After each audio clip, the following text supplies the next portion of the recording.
આ બધાને એક્ઝામ આપવા માટે સરકારે આપણા ડીએનટી બોર્ડે ફંડની વ્યવસ્થા કરી છે. તો આખો ગુજરાતમાંથી અમે છોકરાઓને લાવીને એને કરવાનો, એને એજ્યુકેશન આપવાના, એને સાથે સાથે સ્કિલ ડેવલપમેન્ટનું દરેક ટેકનિકલ વિષય પર કઈ રીતે તમે હોસ્પિટાલિટી, કઈ રીતે માર્કેટ કરશો, માર્કેટિંગમાં જાવશો, કઈ રીતે વાતચીત કરવાનું, આ બધું કરવાનું.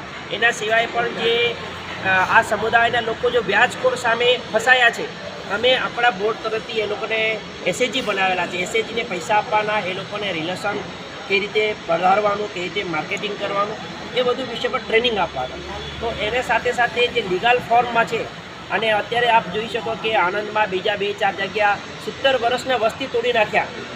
તો એવા બધા લોકોને જ્યારે કે ઘુમંતો બિચારી જાતિને સરકારે ફળાવેલા છે જમીન, તો એવા હિન્દુ સમાજને આપણે થોડું પ્રશિક્ષણ આપીશું. અને આખો ગુજરાતમાં એવી રીતે કોઈ પણ વિષય થાય તો એ એક હેલ્થ સેન્ટર છે, અહીંયા લોકો સંપર્ક કરે અને અહીંયાથી વિષય આખો ગુજરાતમાં પહોંચે. સો આ જે જાતિના બાળ